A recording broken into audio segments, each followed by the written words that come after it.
Celebrating Black History is brought to you by Citizens Energy, Deliver End, INHP, and Heaven on Earth.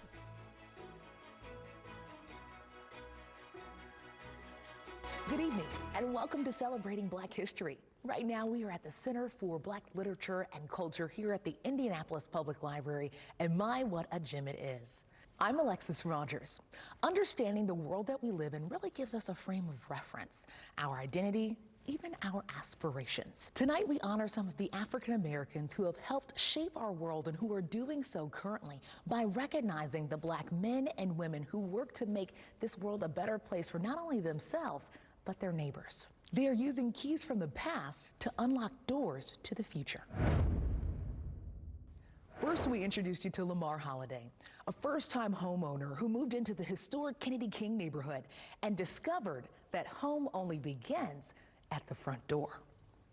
I understood what it was like to not have a home. Back in high school, my family was homeless. We experienced what it was like to not have a roof over your head, and having to do what you can to make ends meet. Going through that experience definitely leaves an impression on you. And so when I came back home, I knew this is where I was going to be, didn't want to move anymore. And I wanted something that was mine. And I wanted something that I could be proud of. Of course, when I came back home, I didn't know if I wanted to rent or buy. So when I was looking at renting, it was the perfect location, but not the right complex, or the right complex, but not the right location. So I decided to look into buying, and reached out to INHP, and that kind of helped me through the process. Walking through that door the first time was just a sense of pride, a sense of ownership, something that I know you can't take away from me. And also it's a great place for me to host family and friends, which is so dear to me. And then to also show my family that, hey, even though we went through this traumatic experience of homelessness, that you can own a home too and have something that is of yours, that is yours, that you can take ownership in. So this community for me is a sense of home. So it only made sense to me to purchase a home right in this area. And ever since I've been here since 2016, for me, it was crucial to get involved in my neighborhood association because I want to see the growth of the neighborhood and the community. So I started out on one of the local committees with the neighborhood association, worked my way up through the ranks, and they elected me to be president of the neighborhood association, which to me is an absolute honor because I really love this community and this neighborhood, and this is where I grew up. This is where it all started for me. And so it's full circle to come back and be a homeowner and to experience the things that I experienced, homelessness and things of that nature, and overcome those obstacles and be, again, that support that the community needs me to be.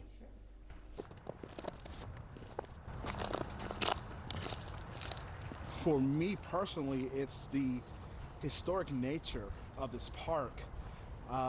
April 4th of 1968, the night that Dr. King was assassinated, Bobby Kennedy was in this very park going to talk to residents of this neighborhood about his presidential campaign, and what it actually turned into was an inspiring message.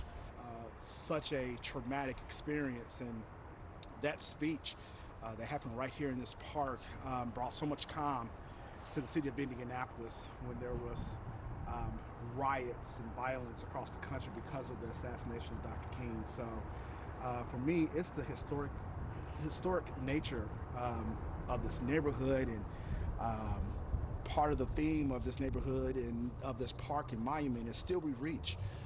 So we still reach for equality and inclusion, and we're continuing that work today. Can't be anyone else. Can't be anybody else but myself. that's the way it is. Yeah. Here we go.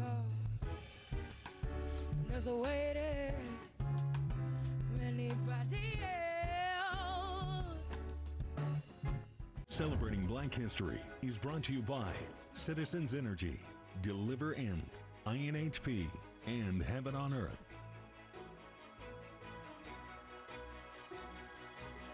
Welcome back. There was a time that getting an education was outlawed for Black people. And for those who did learn how to read and how to write, they had to do so in secret. Now, many historians believe that that history is playing a part in education today. Multicultural reporter Katira Winfrey introduces us to an educator that has dedicated her life to filling in the missing pages of Black history in our Indianapolis public schools.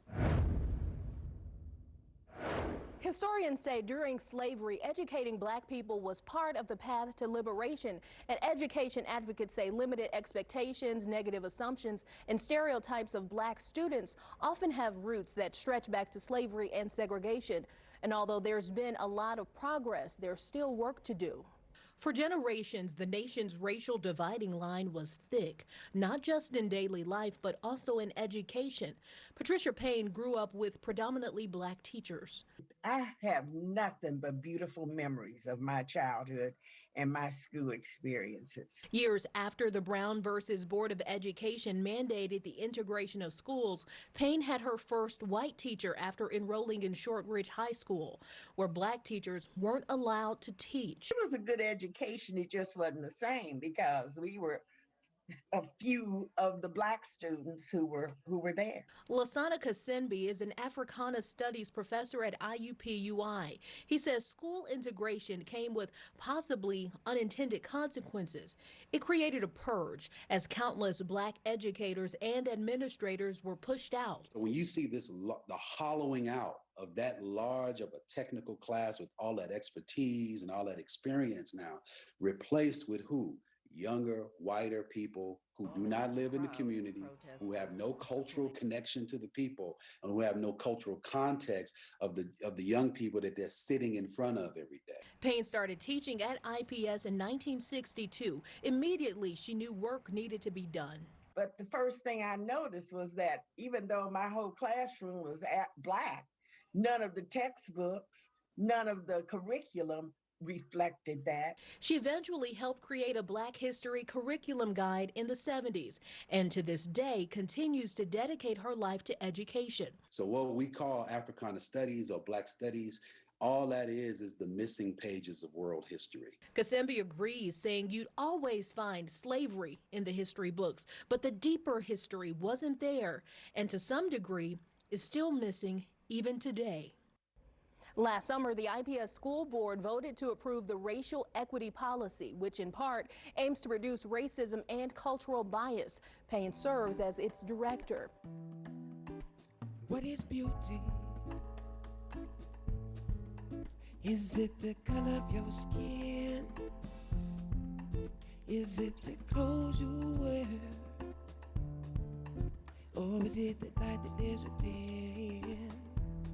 Celebrating Black History is brought to you by Citizens Energy, Deliver End, INHP, and Heaven on Earth.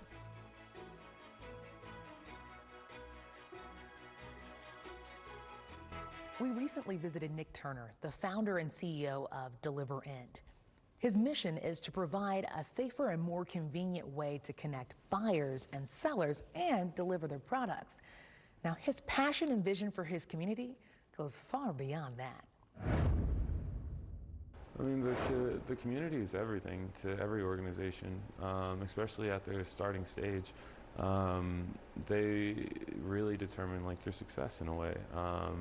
Once your community believes in you, it's really hard to fail. Like I've seen multiple organizations around town where I believe it was a restaurant in Greenwood that they actually were about to shut down, and then the community like rallied up and they all went there to eat lunch and breakfast and dinner, and it kept them alive through the COVID time. Like we've donated like 5,000 to 10,000 PPE equipment to nursing homes, and like I go and speak to schools because whenever I was younger, I didn't really have like a solid like mentor, like guidance, like outside of my granddad and my uncle.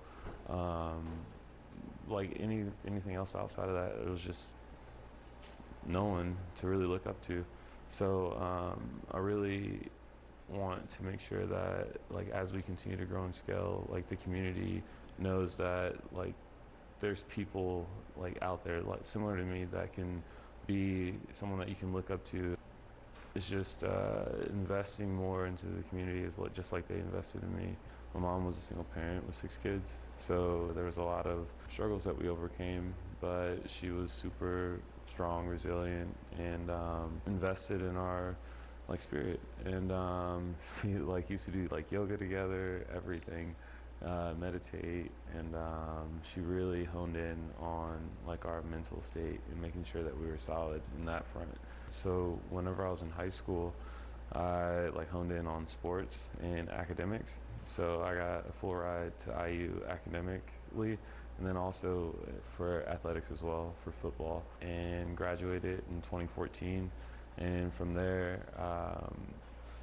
I grew into entrepreneurship. My very first business was called the Unbounded Group, and it was an online platform for startup and seasoned entrepreneurs, but really snowballed effect into Deliverend. There was a lot of successes, there was a lot of failures, but with each success and with each failure, I took something away from it. And it really got us to the point we're at now, where we're growing. We're hiring a lot more people, we're scaling out into more markets, and we're getting attention from some really like global and national brands and organizations.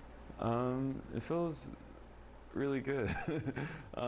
There's a lot of challenges getting to this point, and I know there's a ton of challenges like in the future as well, but you have to celebrate the small victories and also the big ones as well. And being able to like get that national and global attention has been like a huge blessing, especially like being able to start a gig economy startup in the Midwest that it's not in Silicon Valley or the Bay Area.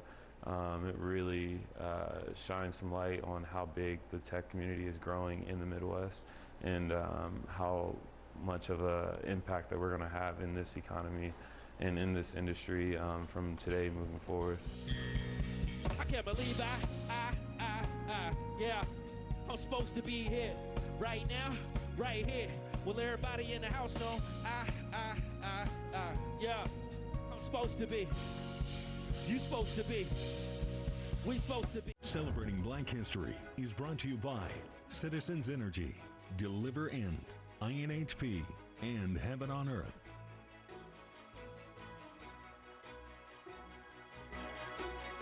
The commitment to hire and develop Black talent speaks to the history of the sport of racing. And what better place to explore than the Indianapolis Motor Speedway? I spent some time with the Chief Diversity Officer of Penske Entertainment Corporation, Jimmy McMillan, to explore the history that's being made thanks to the triumphs of those from the past. This is the sound of creating a legacy.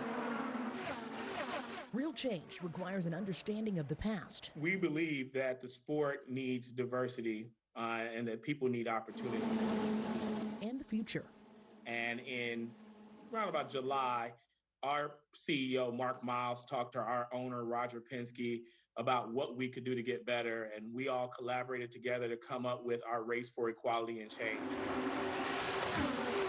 The Race for Equality and Change is able to exist because of the past. With the thought that we know that when we look at our sport looks extremely monolithic in terms of race. And even with the strides that we've had in terms of women in the sport, it still is not enough. Now efforts like NXG Youth Motorsports and Force Indy are one of the many pipelines for communities to shine in the racing world. It's all about having a successful future. There's a rich heritage of racing in Indianapolis with Charlie Wiggins, and there was a Colored Racers Association that raced right here in Indianapolis, and it was very successful for a long period of time, where some of the best racers in the world who are African American came here to participate. It is important that we integrate that piece into this experience. We all know the story of Willie T. Ribbs and him qualifying for the Indy 500, and you hear from people who watched it and who were here and who saw it and were a part of it, and it was a huge personal feeling of personal achievement and accomplishment for people who were there to know that a Black man could go fast enough to qualify for the Indy 500. It's this history that makes the future so bright. McMillan's son races with NXG Youth Motorsports, which is one of Penske's efforts to create an intentional pipeline to the racing world. We usually serve about 166 kids a year. This year, our goal is to service over 300 kids. From drivers to engineers to being an avid fan, the culture of racing is changing. This is about opportunities. This is about giving people a chance. It's about sending the signal that we all matter, we all care, and we all have great abilities that we should have an opportunity to display in whatever way our hearts and minds see fit. This race is a journey with an evolving destination.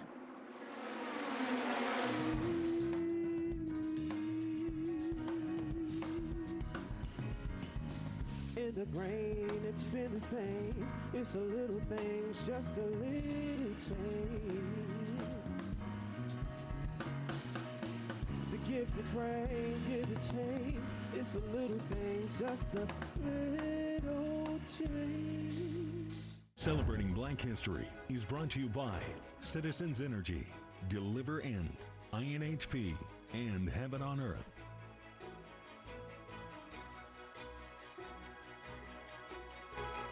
A century ago, some of America's best Black baseball players took to the diamonds, even though segregation kept them from playing against the other white players. So they formed the Negro Leagues. Now, their accomplishments are finally being recognized in the Major League Baseball record books. Wish TV's multicultural reporter Katira Winfrey explains how Indianapolis played a part in that history. The baseball diamond is a space where players should stand on equal ground. But for generations, America's favorite pastime kept Black people out, forcing the best to form what would be called the Negro Leagues. As a kid, I had a lot of former Negro League players that live in my neighborhood. In 1954, at 16 years old, Cuban native Pedro Sierra took to the pitcher's mound at the old Busch Stadium with the Indianapolis Clowns. It's something that I can never forget. I said I'm right in the shoulders of those who played before me, which allowed me to come and play. He says being Afro-Latina, there were racial tensions in Cuba. In America, those tensions exploded. I had not heard at that time was the N-word, and I asked the guys what it means. So they told me then, and then when people were insulting, I did, what I did? I said, yo no hablo inglés. In those days, he says, ignoring the insults took practice, and with them coming left and right, he had opportunity to hone that skill. Their stories sometimes just stir my soul, and it rages my consciousness about what they had to go through, and sometimes it put a tear in my eye.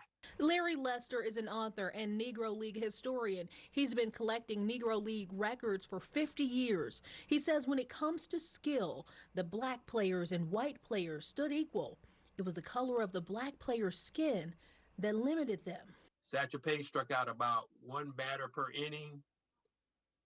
Same numbers for Nolan Ryan and Roger Clemens in the white leagues. He says the Indianapolis Clowns was one of the most traveled teams, and while not one of the most widely known, they won more championships, and the team lasted longer than any of the other Negro League teams.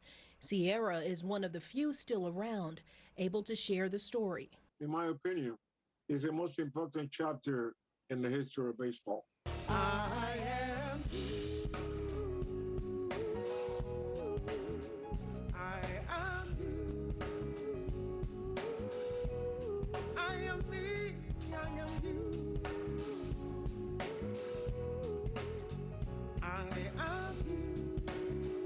Celebrating Black History is brought to you by Citizens Energy, Deliver End, INHP, and Heaven on Earth.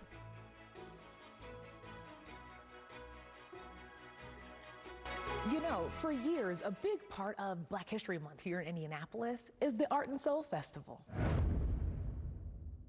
Throughout this special, we have shared a small taste of great musical performers who participated virtually. Wish TV is a proud partner with the Arts Council of Indianapolis and invites you to visit indieartandsoul.com to meet all of the amazing artists and enjoy their performances.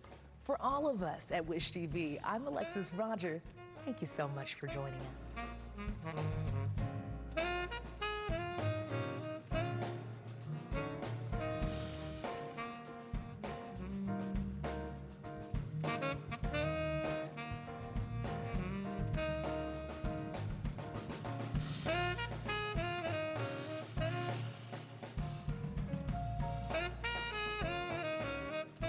Celebrating Black History is brought to you by Citizens Energy, Deliver End, INHP, and Heaven on Earth.